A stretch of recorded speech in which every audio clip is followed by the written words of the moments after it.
This is a cargo box challenge, and it uses the Mini-Skidis designed by Professor Boots. It uses a little ESP microcontroller, a few N20 motors, and a servo. There's a timer here that I've designed, and the timer allows you to use the Mini-Skidi to start your time and to stop it.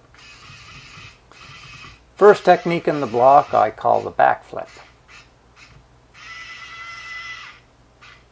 My little Skidi's been modified. You'll notice it's got rubber tires, they're a little larger.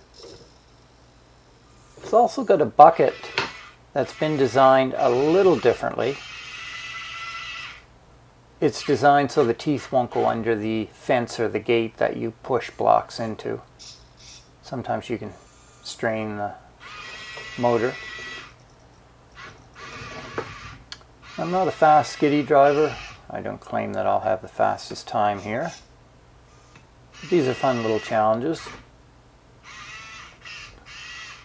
The backup light is custom.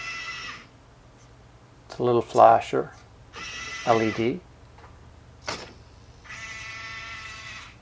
This Skidi uses a 450 milliamp hour LiPo battery. The original design can use anywhere from 300 to almost 1,000 I've put in it.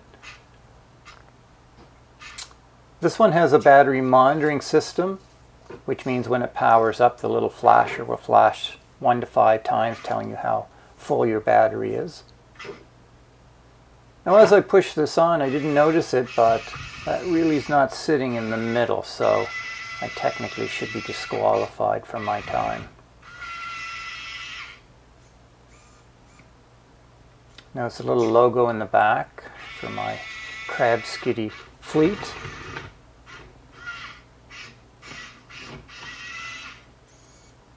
The timer was a neat little project. It's available on printables. It's got 2 push buttons on either side, so you can use it in side-by-side competitions. By default, it comes with a count up or count down timer. You can add whatever features you want using the Arduino IDE. It uses a very simple Nano V3 clone. It uses reed switches and magnets for the push button. And they've worked pretty well so far. I think the blue box gets on properly. And now I go to stop the timer. Little Skidi works really well. The hopping is because the rubber tires have almost too much grip. The other blue Skidi over there has rubber tires as well, but they're a little slicker. So the Mini-Skidi challenge.